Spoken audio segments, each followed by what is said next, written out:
šodien esam Oberhaus, lai runātu par nekustamajiem īpašumiem. Mani sauc Diana, un šodien mums ir ļoti īpaša viešņa. Viņa ir jurista kopš 2017. gada, certificēta mediātore, datu aizsardzības speciāliste, māksliniece, jogas pasniedzēja un daudz vēl vairāk. Pie mums šodien būs mūsu ilgadējā sadarbības partnere Inese Briķene. Sveika, Inese! Sveiki! Klausoties šo iespaidīgo pieredzes stāstu, liekas, ka noteikti dienā tev ir vairāk kā 24 stundas. Varbūt pirms mēs iedziļinamies nekustamo īpašumu juridiskajās tēmās, vari varbūt nedaudz pastāstīt, kas ir Inese ārpus juridiskajiem dokumentiem un likuma pantiem. Jā, Inese ārpus ir mamma burvīgam dēlam. Ārpus juridiskais noteikti ir šī mana joga. Izklaides, glaznojot un taisot keramikas darbus, slēpošana, grāmatas, mācības. Visu kaut ko var paspēt, ja grib. Tavs ceļš uz jurisprudenci nav bijis gluži tradicionāli. Tu neesi pēc vidusskolas beigšanas aizgājusi uz augstskolu, bet tu 18 gadu vecumā esi devusies uz Vāciju, lai tur strādātu par auklīti. Tas bija tāds pārdomāts lēmums, vai tomēr pamodies un uzdomāji, visas šodien brauc uz Vāciju? Tas bija likteņpirks. Es gribēju kā normāls, kārtīgs cilvēks uzreiz stāties augstskolā. Un Latvijas universitātē iestāju pārbaudījumos, es netiku budžeta vietām. Un bezbudžetniekos es nevarēju pacelt, tāpēc tika pieņemts lēmums doties peļņā uz Vāciju, sapelnīt naudu studijām, lai nākošajā gadā var stāties atkal un jau nebaidīties par to, vai tikšu vai netikšu budžeta vietā, bet apzināties, ka es to varu apmaksāt.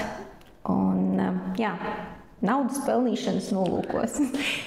Vai šī pieredze, ko tu guvi Vācijā, ietekmēja arī tās tavas karjeras izaugsmes vai tā pieredze, ko tu ieguvi, jo, principā, būdama ārpus ne tikai, varbūt citi aizbrauc tikai no vecākiem, aizbrauc uz Rīgu, bet tavā gadījumā tu pat pameti valsti. Un vai šī pieredze tev arī iedeva tādu stimulu un tādus pamatus arī tavā karjerā? Jā, noteikti. Es Vācijā iemācījos, ka cilvēks drīkst teikt to, ko viņš vēlās, ka nav obligāti jāizpatīk visiem pārējiem, ka tev drīkst būt savas vēlēšanās, ka tu drīksti būt drosmīgs un kad visas tavas vēlēšanās var piepildīties, ja vien tu esi aktīvs un godīgi stāsti visiem, ko tu gribi. Atgriežoties Latvijā, tu uzsāki darbu vienā no lielākajiem namu apsaimniekošanas uzņēmumiem - Namu apsaimniekošana. Arī šeit stāsts ir kā no filmu scenāriju. Tu uzsāki kā sekretāre un pēc tam kļuvi par juridiskās daļas viceprezidenti. Pastāsti, kāds bija šis ceļš? Jā, jau uzsākot darbu kā sekretāre, es tajā laikā jau mācījos, un mācījos es vakara nodaļā, dienu strādāju, vakarā mācījos. Un tad, kad es pabeidzu savas studijas, tad mans vadītājs, uzņēmuma vadītājs, piedāvāja sākt jau strādāt par juristu palīgu. Pēc tam jau par juristu, pēc tam par nodaļas vadītāju palīgu, tā kā vietnieku, un lēnā garā pierādot sevi ar darbiem, ar uzcītību, ar uzticamību, kas privātā uzņēmumā ir ļoti svarīgi. Tā lēnītēm kāpos uz augšu. Kas bija tas lielākais pagrieziena punkts, kas ļāva tik strauji kāpt pa karjeras kāpnēm? Jo, principā, es pieļauju domu, ka, būdama arī kā sekretāre, tu apguvi diezgan padziļināti visus procesus par pašu uzņēmumu. Jā, pagrieziena punkts noteikti bija diploms kabatā. Ja kā tā ir dziesmā, man ir diploms kabatā. Un tas noteikti bija tas stimuls, kad arī bija pamats teikt priekšniekam, viss, es esmu izaugusi no sekretāras un es esmu gatava uzņemties tālāk. Un komanda mani pieņēma, kā sekretāri jau bija pārbaudījuši, ko es varu, ko es nevaru.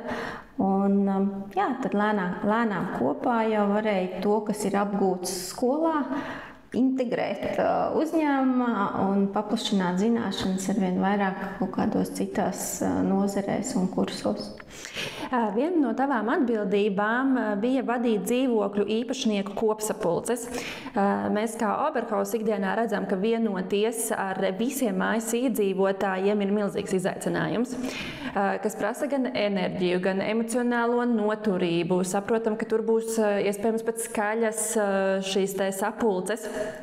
Kāda ir tā tava slepenā recepte, kā vadīt šo orķestri, kā panākt, lai visi spēlētu vienā ritmā? Pirmais ir izķert agresoru un pārvilināt viņu savā pusē, pārliecināt ar savām zināšanām. Es pārsvarā tiešām nodarbojos ar to, kad vadot sapulci, tu panāc, ka tev ir autoritāte, ka tu pasaki, ka tas ir pēc likuma un savādāk mēs nedarīsim. Un man ir gana nostādīta balss, lai tad, kad es gribu pateikt skaļi, es arī varu pateikt skaļi. Un tas droši vien ir tie pirmie aspekti, bet tos lielos kliedzējus, tos kaut kā, bet ir noteikti jādabū savā pusē, savādāk nekas nenotiks. Man ir bijis tikai viena sapulce, kur kāvās. Visās pārējās ir ar runāšanu tikuši galā, bet vienā sakāvās arī. Tā noteikti ir arī visvairāk palikusi atmiņā. Jā, tas kā piemērs, ka var arī sakauties. Tad visas pārējās jau liekas tāds sniegs vien. Jā, Ja nav kaušanās, tad viss ir kārtībā. Bet arī šajā amatā tev ir bijis jāsaskarās ar ļoti lielu mediju uzmanību. Kā šī pieredze ir tev, būdama frontes pirmajā līnijā, palīdzējusi pašreizējā praksē, jo tā pieredze ir tiešām bijusi ar žurnālistiem. Tu esi bijusi tādā vadībā visur. Jā, masmediji ir šie te jautājumi, ir tādi, kur tev ir jāpasaka tas, ko tu vēlies pateikt, neatkarīgi no jautājuma, kuru tev uzdod žurnālists. Un tā ir tāda krišana no jebkura augstuma uz kājām. Un tas ir arī droši vien tas, ko tieši mediji iemāca, kad pateikt to, ko tu vēlies pateikt, neatkarīgi no uzdotā jautājuma, un nenošokēties no jautājumiem, kur tev varbūt šķiet neērti vai nepatīkami, jo nevienmēr, īpaši apsaimniekotājiem, tie jautājumi, kurus uzdod bez tabū, tad nevienmēr ir patīkami, un ir vēlams pateikt, kad ar mūsu uzņēmumu viss ir kārtībā, nākat pie mums, mēs mākam pārvaldīt. Bet tad šī pieredze ir bijusi tāda tiešām, es pat teicu, skarba, jo viss, kas nāk, viņš jau vairāk balstās uz tevi nekā varbūt pat uz uzņēmumu primāri. Tāds uzbrukums ir tev, nevis uzņēmumam. Jā, bet te jau galvenais neuztver personiski, jo uzņēmums ir uzņēmums, es esmu es, un šeit ir vienkārši māksla atbildēt uz jautājumu tā, lai tu izskatītos kompetents un lai noticētu klausītājs. Es atceros, mēs arī, protams, apmācības gājām, un bija šīs te apmācības, kur uzdeva šis te treneris jautājums līdz absurdam, kāpēc jūs tur katru rītu ejat barot kaķus, ja, un kad tie jautājumi tik negaidīti, un tas tāds treniņa jautājums pēc būtības. Jā. Tagad parunāsim par to, ar ko tu nodarbojies šobrīd. Kādas ir tās tipiskākās juridiskās kļūdas, ko cilvēki pieļauj pērkot vai pārdodot mājokli Latvijā? Tipiskākās droši vien, pirmais ir tas, ka pircējs nevienmēr apzinās savas finansiālās spējas. Kad viņš ir pārliecināts, ka viņš var iegādāties jebkuru nekustamo īpašumu, bet dodoties uz banku, banka saka, ka šim nekustamam īpašumam vai nu mēs vienkārši nedodam finansējumu, vai nu šim nekustamam īpašumam tev nepietiek garantu, ko tu dod. Un tas ir biežākais, ar ko vismaz mani klienti ir saskārušies, kad nav līdz galam izpētījuši savas finansiālās iespējas. Un otrs, kas bieži vien darījumiem nāk par sliktu, ir steiga. Liekas, ka mēs ātri aizskriesim, ātri parakstīsim, bet izlien kaut kādas tādas nianses nekustamā īpašuma darījumā, kur, ja nebūtu steiga, tad tas būtu pamanīts saulaicīgi un novērsts. Un, protams, uz doto brīdi arvien vairāk nāk šīs starptautiskās lietas, un cilvēki no citām valstīm iegādājas vai pārdot, jo ir jau agrāk iegādājušies. Un vienmēr mēs saskaramies ar pilnvaru jautājumiem, kad pilnvaras citās valstīs nevienmēr atbilst mūsu likumdošanas prasībām, un tad vajag atkal mainīt šo pilnvaru, apostilizēt, un ar to, līdz ar to uzreiz ir vajadzīgs laiks, un tad bieži vien kādam nav tā laika, un tas aizņem milzīgu lielu darba apjomu, un kuru tu īsti nevari ietekmēt. Tu pastāsti, kā vajag, bet tajā galā notārs saka, nu, kurš tad man te mācīja, es zinu, kā vajag labāk. Skaidrs, ka zini, bet pie mums nevienmēr tas der, un tas bieži vien ir nomācoši, ka tās pilnvaras mēs visu laiku mokam, kamēr dažreiz saka, visi es braucu pie jums, darīsim to šeit un metam mieru ar tām pilnvarām.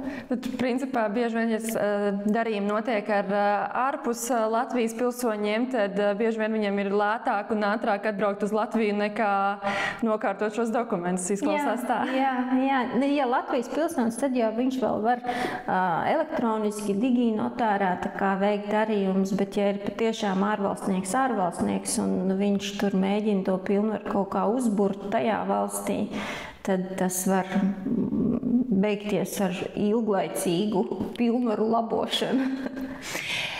Mēs Oberhaus vienmēr uzsveram, cik svarīgi pirms īpašuma iegādes ir veikt īpašuma novērtēšanu. Sakiet, vai no juridiskā viedokļa, kā precīzi profesionāls īpašuma vērtējums var palīdzēt izvairīties no potenciāliem strīdiem nākotnē, piemēram, par slēptiem defektiem vai īpašuma patieso vērtību?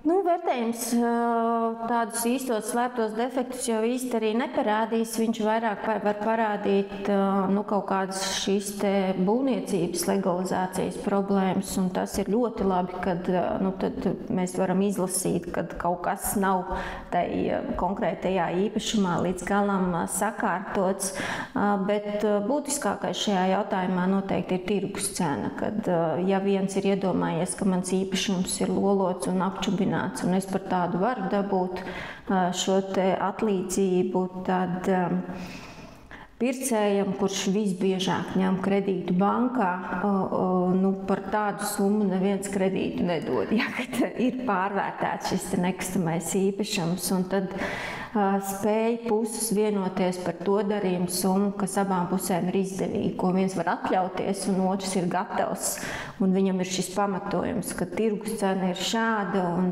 ja tu esi iedomājies, ka īpašums ir tik vērtīgs, viņš ir vērtīgs tev sirdī, jā, bet tirgū tā vērtība ir nedaudz zemāka vai tieši pretēji augstāka.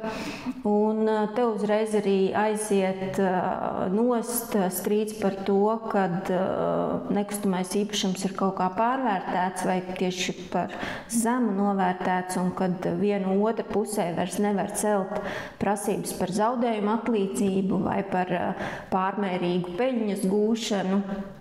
Un to mēs, protams, vienmēr rakstam pirkuma līgumā, kad puses apzinās cenu un necels vienu pret otru pretenziju, bet vērtējums ir patiešām garants, ka šīs pretenzijas noteikti nebūs auglīgas un nekāda tiesvedība tur tālāk nevarētu notikt. Saki no savas pieredzes, kā ir, piemēram, kad pircējs un pārdevējs, vērtējums pietiek ar vienu, vai tomēr pircējs gan pārdevējs vēlas piesaistīt savu vērtētāju, lai būtu pilnīgi droši, ka vērtējums nav sagrozīts vai pielāgots? Manā ieskatā pietiek ar 1, 2 vērtējumus mēs prasām tad, ja mēs jau ejam riktīgā cīņā un ejam tiesā. Un tas visbiežāk ir, piemēram, par kopīpašumu izbeigšanu, kad es esmu gatavs no tevis pirkt tavu otru pusi nekustamam īpašumam, es dabūju vērtējumu, saku, reku, šī tik maksā un tik es arī tev maksāšu.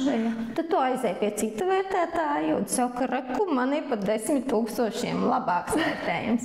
Maksā man 10 000 vairāk, un tad tiesa jau vērtē, kurš no vērtētājiem ir pareizāk ņēmis visus šos algoritmus, salīdzinājumus, atbilstošos nekustamos īpašumus pretim salīdzinājis un nosaka, tad būs tie mani 50 000 vai tavi 60 000. Un tad šajos mirkļos, vismaz manā praksē, es tikai tādos gadījumos prasu otru vērtējumu, lai mēs zinām, pa cik tad vajag pārdot to īpašumu. Un te ir, jautājums ir tikai par naudu, ja, kad es esmu gatava pirkt, tu esi gatava pārdot, bet mēs nevaram vienoties. Bet principā, ja var vienoties, pilnībā pietiek ar 1 vērtējumu. Jā, tad mēs nemaz uz tiesu neiet. Tev ir arī tiešsaistes kurs par īres un nomas līgumiem. Tas ir ļoti aktuāls temats. Kādi ir 3 galvenie sarkanie karogi īres līgumā, kuriem vajadzētu likt aizdomāties gan īrniekam, gan arī izīrētājiem? Tādi sarkanie karogi uzreiz, kas pirmais nāk prātā, noteikti ir īres līguma termiņš. Un es vienmēr saku, ka mūsu dzīve ir tik ļoti mainīga. Mēs principā nezinām, kas notiks pēc gada. Tur ar Covidu samierinājāmies, tad pēkšņi karš, kas būs nākošu gadēļu sazina, bet kaut kas noteikti būs. Tāpēc ir diezgan neprātīgi slēgt īres līgumus uz tādu milzīgu termiņu. Nomas, jā. Bet, ja mēs to slēdzam, tad mums noteikti ir jāizdomā mehānisms, kā mēs mainīsim cenas. Jo tirgus mainās, ja mēs esam noslēguši uz 5 gadu līguma termiņu, tur, nezinu, pat 3 eiro kvadrātmetrā, tu superlēti, ja, tad kaut kādā mirklī tas tirgus var mums tā spiest virsū, ka mums ir jāparedz mehānisms, kā mēs palielināsim cenas. Un vislabāk, ja tas ir vienpusējs. Un šajā gadījumā visbiežāk to izmanto inflācijas koeficientu, kad izīrētājs vai iznomātājs var palielināt šo te maksu balstoties uz inflācijas koeficientu, un īrniekam savukārt tai drošībai vajag, ka tas nenotiks katru mēnesi, jā, bet reizi gadā, kad noteikti, ka, piemēram, sākot tikai ar 3. gadu īres vai 2. gadu īres, kad es kā īrnieks varu bišķiņi arī attelpot, un man nav katru dienu jāiet uz pastu, un labi, uz pastu mēs vairs neejam. Bet ēpastā. Jā, bet baidīties vērt ēpastu vaļā, kad ir šis palielinājums. Otra lieta, kas ir, un par ko visbiežāk arī ir šīs te nelaimīgās tiesvedības, ir apakšīrnieki. Ja, kad mums nevajadzētu ļaut bez mūsu piekrišanas nodot apakšīrē, jo, ja mums ir arī īrnieks atbrīvojas telpas, tad ar apakšīrnieku var sākt stīviņš. Un viņš saka, ka man te ir tiesības un sākas tās tiesvedības un tam līdzīgi. Un trešais, tas jauninājums, ko mums ir ieviesis jaunais dzīvojamo telpu īres likums, ir jautājums par to, vai mēs reģistrējam vai nereģistrējam šo īres līgumu zemes grāmatā. Īrniekam es noteikti ieteiktu gribēt reģistrēt īres līgumu zemes grāmatā, jo tad pie nekustamā īpašuma īpašnieka maiņas viņš ir pasargāts un šis īres līgums turpina darboties līdz tam noteiktajam termiņam. Līgumam noteikti jābūt ar termiņu, ja šitie 99 gadi, tas ir, manuprāt, kaut kāds pilnīgi tāds drosmīgs gājiens. Bet izīrētājiem arī ir labi, ja īres līgums ir reģistrēts zemes grāmatā saistībā ar parādu piedziņas jautājumiem. Tas viņiem atvieglos. Un tas, no kā bieži baidās izīrētājs vai īrnieks, kā es pēc tam to īres līgumu dabūšu ārā no zemes grāmatas. Bet te ir atkal labi, ja ir terminēts līgums, un pēc termiņa to var izdarīt arī vienpusēji. Tur nevajag abu divu pušu piekrišanas.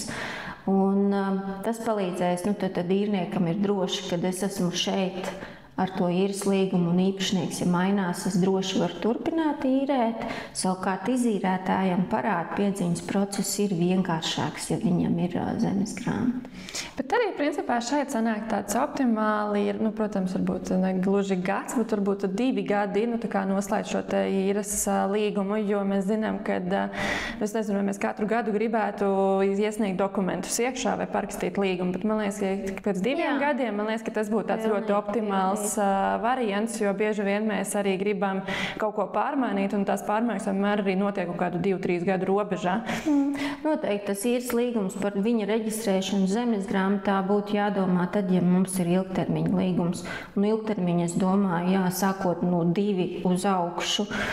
Tagad, ja tas ir 5-gadīgs līgums vai kaut kāds tāds šis termiņš, kuru es kā īrnieks, jo skaidrs, ka mēs kā īrnieki arī es esmu savā dzīvē īrēju, un kaut kādā mirklī vienkārši tās kastes staipot, tu saki, viss, es pirkšu nekustamo īpašumu. Tik tālu apnicis ir īrēt tos dzīvokļus un mainīt ik pa laikam. Un, protams, mums kā īrniekiem gribās, lai mēs esam stabili un ilgtermiņā. Vismaz mantas. Jā, lai nav jāstiep no 9. stāva uz 5. einu sazina, lifts ir vai nav. Kā kurš tad tas dzīvoklis? Kaut kādā mirklī tu skaties uz to savu veļas mašīnu un domā, viss īpašums. Tagad iedomāsimies situāciju. Cilvēks ir nolēmis pārdot savu dzīvokli, un viņš vērš pie Oberhausa. Tu kā jurists, kādus mājasdarbus tu ieteiktu viņam izdarīt ar dokumentiem, pirms mūsu aģents sāk piedāvāt šo īpašumu pircējiem? Kādu drošības sajūtu iedod abām pusēm? Jā, tas, ar ko mēs bieži saskaramies, kad pirmais, piemēram, tāda klasiskā situācija, kad nāk īpašnieks, es gribu pārdot dzīvokli. Un tad mēs skatāmies, dzīvoklis, kas jums ir ar zemi? Ja, vai jums dzīvojamai mājai ir piekritīga zeme? Tad mēs to, protams, varam paši publiski paskatīties un teikt, redz, kur tev ir arī zeme īpašumā, bet viņi ir citā zemes grāmatā. Tad viņš rokās pa tiem dokumentiem, jā, man ir arī zeme. Tad mēs jaunajā projektā sakam, kā tev ir ar stāvvietu? Viņš saka, jā, man ir ar stāvvietu. Un tur atkal cita zemes grāmata. Ja? Tad ir gadījumi, ka cilvēks nevienmēr, viņam liekas, ka viņam ir dzīvoklis ar visiem no tā izrietošiem jautājumiem, bet izrādās, ka tās ir 3 atsevišķas zemes grāmatas. Otrs ir, kad šīs te apgrūtinājumi kaut kādas lietas, tad ja tev ir nekustamais īpašums apgrūtināts ar ķīles atzīmi no bankas, tad jāsaprot, cik tas atlikums, lai mēs varam paredzēt, kāda tev naudiņa paliks pašam, vai nezinu, kaut kādi parādi vēl nomaksājami, lai tu apzinies to savu naudas summu, kuru tu tiešām saņemsi uz rokas un kas tev būs jāizdala taviem kreditoriem. Piemēram, tāds pēdējais stāsts bija, ka cilvēks ir gatavs pārdot nekustamo īpašumu. Viņš skaidri zina, ka viņam nav nekādu kredītu, bet skatoties zemes grāmatu, mēs redzam, ka ir kaut kāda ķīles atzīme no kaut kāda ārzemju uzņēmuma. Mums vajadzēja 1,5 gadu, tieši šodien es saņēmu spriedumu ar atzīmi par spēkā stāšanos, ka mēs to ķīles atzīmi tiesas ceļā esam dabūjuši nost, jo šis uzņēmums ir tur Gērnsijas kaut kāds uzņēmums, kurš ir likvidēts vispār 10 gadus atpakaļ, kamēr mēs savācām visas ārzemju izziņas, iztulkojām, apostilizējām, tiesā ceļam prasību, gaidām, kamēr mums nozīmē šo tiesas sēdi, tad līdz pārdošanai mēs 1,5 gadu esam nodarbojušies ne ar ko. Sadarbības līgums ir jau noslēgts, bet līdz pārdošanai netiekam, jo šī ķīles atzīme ieliek kāju durvīs un saka, nebūs. nebūs bez viņa nekāda. Un tad tagad mēs ar to esam sākuši, pabeiguši. Tagad mēs varam doties pie notāra tiesas spriedumu, dabūt to ķīles atzīmi nost un varam veiksmīgi pārdot nekustamo īpašumu. Nu, un trešais, un ar tām nelegālām būvniecībām, ja mums ir kā ir, te arī jāskatās, ko mēs varam, ko pircējs ir gatavs pārņemt, vai mēs varam šos saskaņojumus iedot, un vai pircējs ir ar mieru tādu īpašumu iegādāties ar šiem riskiem, ka būvvaldē vajadzēs sakārtot agri vai vēl tos dokumentus. Un tas var prasīt, tur, piemēram, dzīvojamās mājas visas piekrišanu, un tu apskrien savus jaunos 60 kaimiņus, ja, ar ciema kukuli, labdien, es esmu jūsu jaunais kaimiņš, ja, vai jūs negribat saskaņot manu projektu. Tas droši vien varētu būt izaicinājums, tāpēc jāsaprot, vai es kā pārdevējs varu sagatavot šo te īpašumu jau tā, kad mani stāsti nebūs. Te ir jāņem arī vērā, ka mums plānojās mainīties normatīvo aktu regulējums. Ja agrāk bija tā, kad parādi uz īpašumu palika īpašniekam, tad viņš pats tiek ar savām parādu saistībām galā, un es iestājos no nulles šodien sāku maksāt, pirmais maksājums apsaimniekotājiem. Tad plānojās, ka parādies līdzi īpašumam, ja, un tas var nozīmēt to, ka mums būs papildus jāprasa izziņas no pārvaldniekiem, un skaidrs, ka pircējam ir šis rīks ar to, ka viņš var samazināt cenu. Ja tev ir 5000 vēl parāds apsaimniekotājiem, tad ne par kādiem 50 000 mēs nevaram runāt, bet šo naudu esmu gatavs ieskaitīt apsaimniekotājiem. Tas būs tāds bija agrāk pagātnē, mēs esam pārgājuši uz to, ka vairs tā nav. Bet izskatās, ka likumdevējs ies uz to virzienu, un ka mums atkal būs jāprasa izziņas no apsaimniekotāja, ka parāda saistība nav vai ir, lai mēs zinām par pirkuma summām. Tas nozīmē, ka šis varētu atkal nedaudz apgrūtināt dzīvokļa vai mājokļa iegādi? Jā, mēs dīlosim par cenām. Runāsim par to, ka, ja tev ir parāds un man tas parāds ir jānomaksā kā pircējam, tad attiecīgi mēs nevaram runāt par tirgus cenu. Mums ir jārunā arī par vērtējumiem. Es nezinu, vai vērtējumos tas tiks atspoguļots, bet pie pirkšanas tam ir jābūt stingrā uzskaitē, tā kā apsaimniekotāji varēs nodarboties ar jaunu izziņu rakstīšanu, pa maksu noteikti, cik ir parāda. Kaut kā jau visiem jāpelna. Jā. Tu esi arī certificēta mediātore. Pastāsti vienkāršiem vārdiem, kas ir mediācija un kā tā var būt daudz labāks risinājums nekā tiesa. Un varbūt tev jau ir kāds piemērs ar nekustamā īpašuma jomā, kas ir palīdzējis atrisināt sarežģītu situāciju. Jā, mediācijas ieejas biļete ir konflikts. Tad mediācija palīdz risināt konfliktu, un mediātors ir šis starpnieks, jo visbiežāk mēs viens ar otru sarunājamies, īpaši, ja mēs esam konfliktā, mēs otru vairs nedzirdam.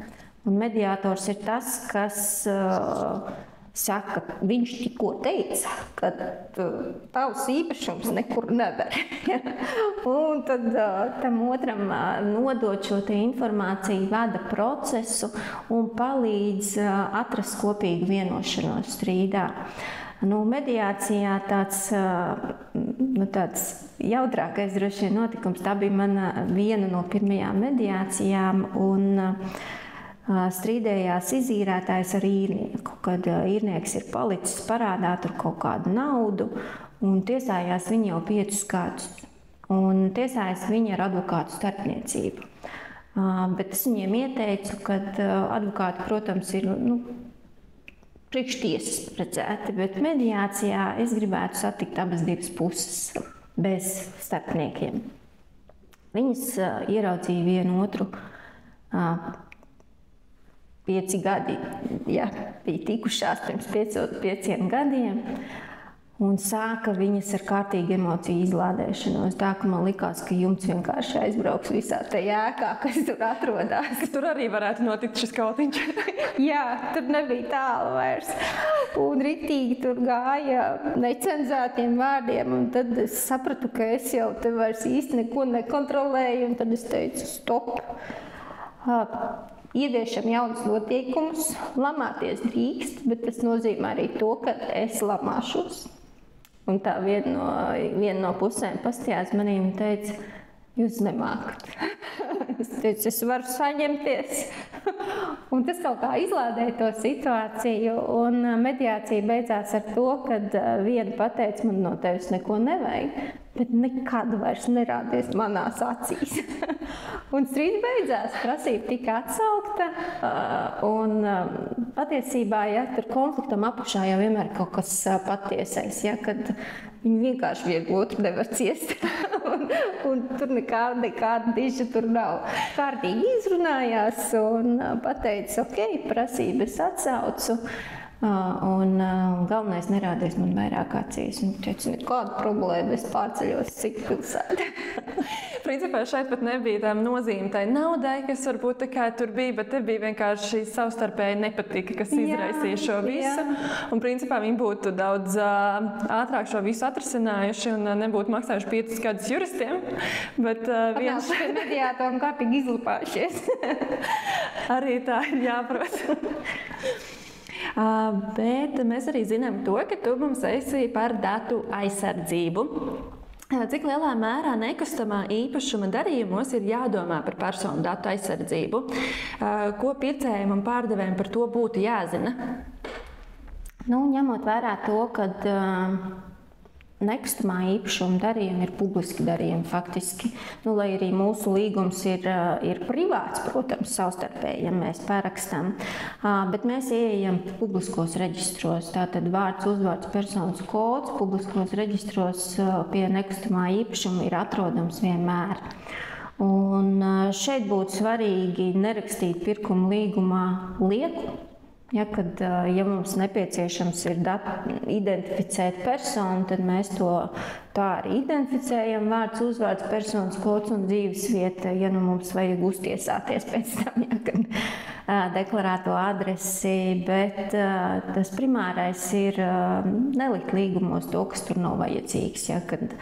Ja mums, piemēram, īres attiecībās gan ir jāraksta arī tie, kas ar mums mitināsies, tā kā nekustamos īpašumu darījumos, tad mēs tur arī rakstam savus laulātos un bērnus, un ar domu, ka šis līgums arī var parādīties publiskā reģistrā, proti reģistrējums zemes grāmatā, tad mēs šo izvērtējam. Bet pēc būtības nemētājam dokumentus riņķī, lai viņi tur neaiziet, jo, protams, ka zemes grāmata kā publisks reģistrs parādīs pirkuma cenu, bet pirkuma līgumam, kurš katrs netiks klāt. Un šeit tikai tik parādīs kā vārdu, uzvārdu un personas kodu.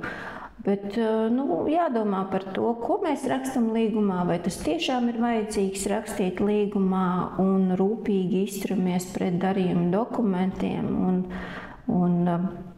Es pat ieteiktu, kā piemēram, ja mēs skatāmies, ļoti laba ir banku prakse, ka tad, kad mēs pārsūtam viens otram ēpastus, kad šis, piemēram, dokuments, kurā ir dati, viņš tiek šifrēts, kad nevar kurš katrs atvērt šo dokumentu, un šī parola tiek atsūtīta kaut kādā citā saziņu līdzeklī.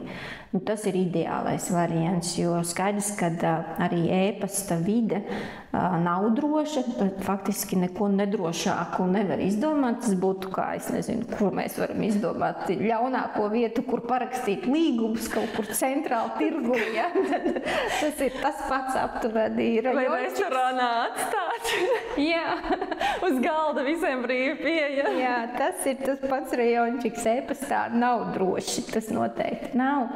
Un mēs jebkurā brīdī varam būt uzlausti kaut kāds, pārķerti tie ēpasti un viss kaut kas, jo tur labāk nemaz nesāk domāt kas ir mūsu e-pastos. Bet, principā, tas galvenais ieteikums tiešām līgumā rakstīt to, maksimāli minimālo, tas, kas ir nepieciešams, lai nav tāda lieka informācija. Un domāt par datu apmaiņu, kā mēs apmainamies ar šiem datiem, vai mums tiešām vienmēr tur visu. Piemēram, viens ir tas, kad varbūt pielikumam gluži tas hakers uzreiz netiek klāt, bet tekstu, piemēram, viņš var izlasīt. Tad mēs tomēr pielikumā ieliekam savus datus, nevis rakstam e-pastā, kad personas kods, konta numuriņš man šitāds, Smart ID pateikšu tiekoties. Domāt par šo apjomu, ko mēs tur liekam. Bet varbūt nedaudz tagad pārliksim uz citu, uz radošo jomu. Tu mums strādā kā juriste, tur ir dokumenti, tur ir īstenībā tādas sausas lietas, tāpēc, kad juristiem dokumenti, tur ir likumu panti, bet tu glazno. Un kā šis ietekmē, vai tas tāds relaksācija no tā darba, vai tas, jo glaznošanas ir ļoti, ļoti radoša, man liekas, ļoti tālu no tādas jurisprudences. Jā, tas īstenībā ir ļoti relaksējoši. Tā ir mana relaksācija, jo tev pēkšņi ir pilnīgi citas problēmas. Tev pēkšņi ir kā šito zilo savienot ar šito oranžu. Tas šauj man smadzenes ārā un man neatliek laika vairs domāt par problēmām, ar kurām es saskaros savā ikdienas darbā un ļauj taisnu līniju, kā lai novelku. Tas ir izaicinājums man, un tad tas ļoti atbrīvo. Un es esmu pasākusi visas manas glaznes, kuras es glaznoju. Viņas vienmēr tiek glaznotas kādam konkrētam cilvēkam un bieži pēc pieprasījuma. Viņš, piemēram, saka, es gribu ziloni. Citreiz iedod konkrētu ziloni, šito gribu. Citreiz ļauj izvēlēties, kādu ziloni tu vēlies. Un visbiežāk tā maksa, ko es prasu, ir pašcepta kūka pretī. Un tad citi domā, es jau varētu pie tevis pasūtīt glaznu, bet es nemāku kūkas cept. Tad viņam ir jāgaida dzimšanas diena, ja tas ir mans draugs, tad es arī varu dzimšanas dienās dāvināt. Bet jā, es iesaku, ja netiek galā ar smadzenēm un viņām vajag iedot problēmas, kuras nav tik briesmīgas, kā tev ir ikdienā, un tāda problēma saskaņot, iēnot, uzvilkt taisnu līniju, tas ir glazniecībā. Izklausās, ka īstenībā glazniecība nav nemaz tik vienkārša un relaksējoša. Jā, tur ir citas problēmas.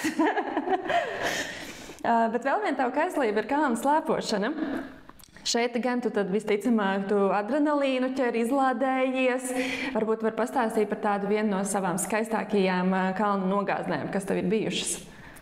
Mēs visbiežāk braucam uz Itāliju, uz Livigno. Tās ir, nezinu, cik mēs reiz tur esam bijuši. Mums tur patīk pilnīgi viss. Es jau citreiz smējos, ka es jau varu saseicināties ar Egli un teikt, ka tu šogad gadu esi paaugusies un var redzēt, ka tev ir laba čiekuru raža salīdzinoši ar pagājušo gadu.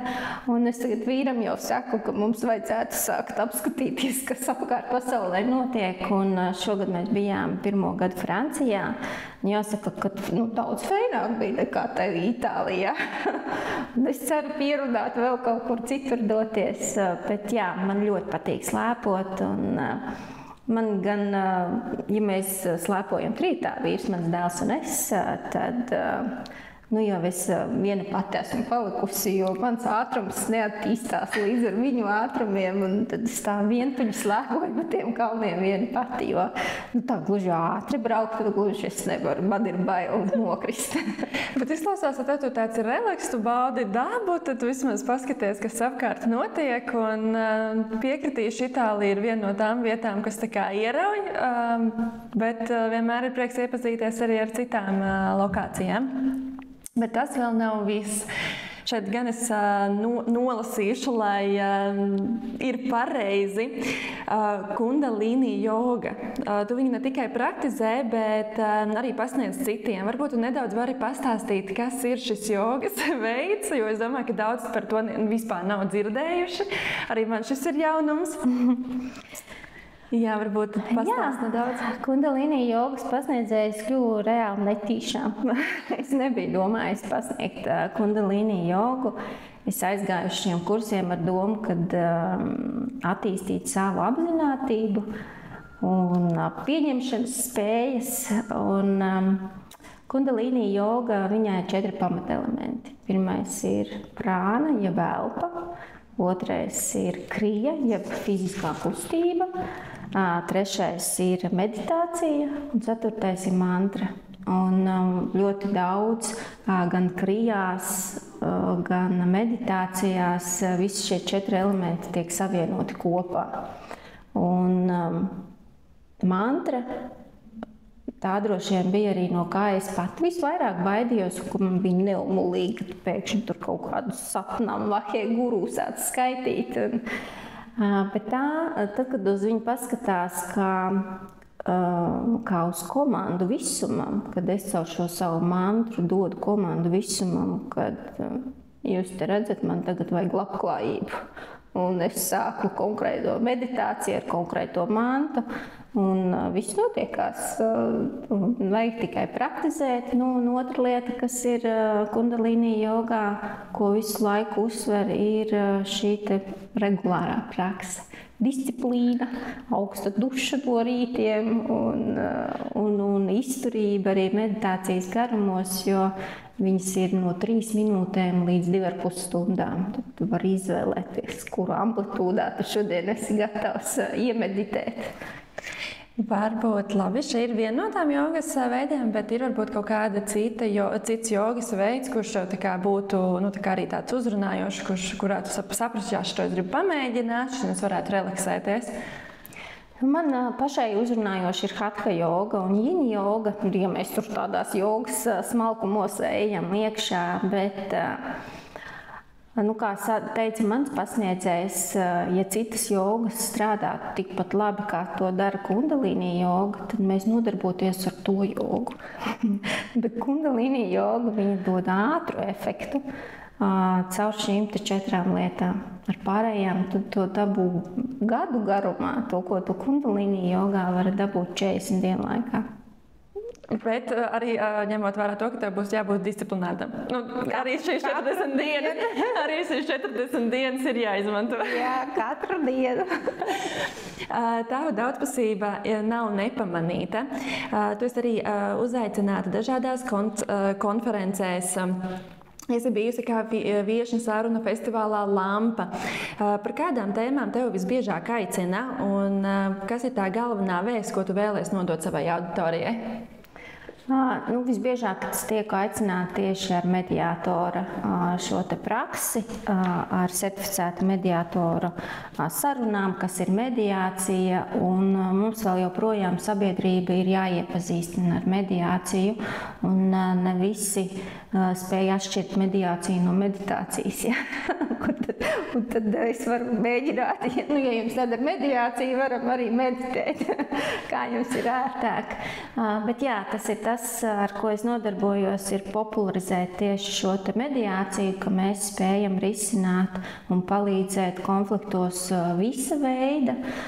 Tur, kur mēs nevaram būt efektīvi, droši vien ir, piemēram, vardarbības stāsts, bet arī vardarbības stāstā mēs varam mēģināt runāt par to tēmu, kura ir jāsakārto, ja tur, uzturlīdzekļi, piemēram, jautājums vai kaut kāda līguma noslēgšana, mēģinot komunicēt ar šo te upuru un varmāku dažādās tehnikās, bet jā, mediācija ir tas, ko mēs esam tautiņās vēl joprojām. Liekas, ka mēs jau esam 10 gadus Latvijā kā mediātori, bet vēl joprojām mums ir jāturpina iepazīstināt un iepazīstināt.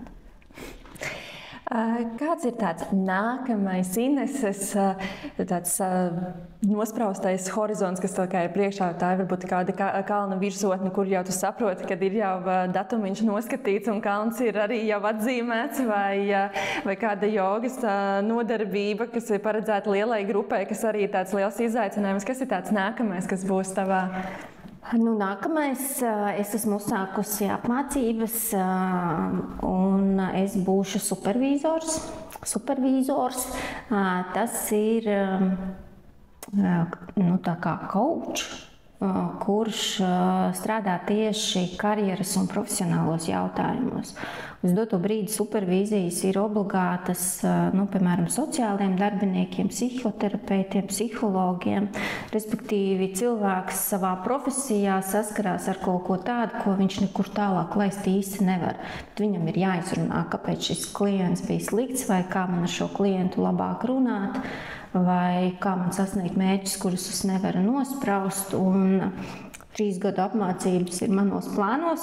1. gads tūlīt būs jau nolausts, respektīvi 1/4 daļu es uz doto brīdi esmu tikusi. Man ir jāsāk pašai praktizēt, tas ir viens no mācības elementiem, kad supervizors apmācībās jau sāk arī jau lēnām praktizēt. Tad šis ir mans jaunākais izaicinājums. Principā tu kā neapstājies, visu laiku meklēji sev tādas lielas kalnas, ko gāzt. Jā, nav ko sēdēt. Kā mans vectētiņš teica, zārkā izgulēsies, tagad jāskrieties. Jāstrādā. Brīnišķīgi.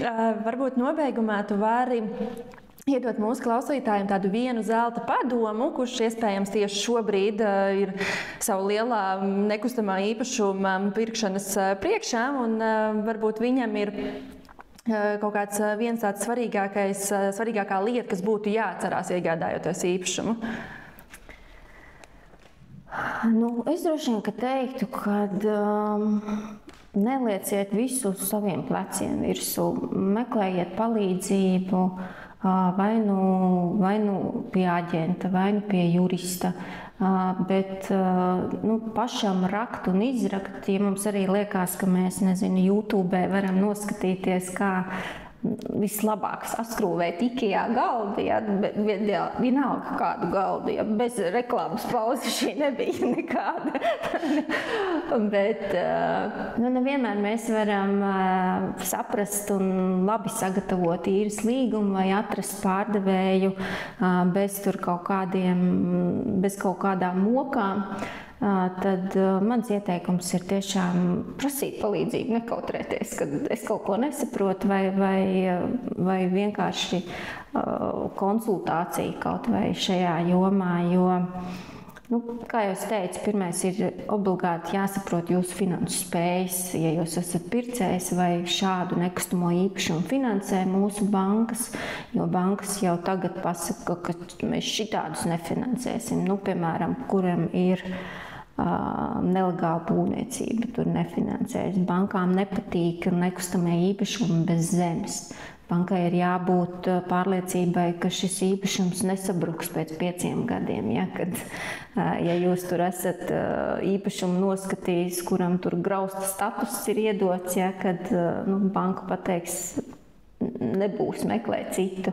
Citu var atrast, tikai jautājums, kāda procentu likme. Tāpēc, nav ko vienam dzīvot, mēs esam socializācijas pasaulē, mēs šeit neesam vieni atnākuši, un noteikti palīdzību var atrast pie cita vai kāda brokera vai pie cita speciālista, un darījums ies daudz vieglāk un vienkāršāk. Ines, paldies tev par šo brīnišķīgo sarunu. Bija ļoti, ļoti interesanti un noteikti arī izzinoši. Bet varbūt tu nedaudz vari pastāstīt, kur atrast informāciju par tevi, par tavu juridisko praksi, tiešsaistes kursiem un varbūt pat pieteikties uz kādu jogas nodarbību. Par manu juridisko praksi var atrast manā mājaslapā www.laporta.lv. Tur es esmu aprakstījusi visu, ko es doto brīdi esmu iemācījusies un ko māku darīt. Ja tie ir jautājumi tieši par nekustamo īpašumu, man vienmēr var atrast Oberhausā, un to noteikti var šeit darīt. Un savukārt jogas jautājumos, tur es esmu sākusi praktizēt tādā jogas centrā Labo sajūtu laboratorija. Tas mans jaunākais stāsts. un tur man noteikti var atrast. Pat es pasniedzu online, bet vasarās mēs ar manu online grupu esam paņēmuši brīvdienas. Bet, ja klātienē, tad tā ir šī studija. Bet tad, principā, sanāk, tas jau ir Rīgā pieejama? Rīdziniet. Tikai Rīgā. Paldies, Inese, vēlreiz, un paldies arī jums, ka skatījāties. Ja rodas kādi jautājumi saistībā par nekustamo īpašumu, droši ejam uz Zauberhaus mājas lapu. Paldies, un tiekamies jau nākamajā sērijā.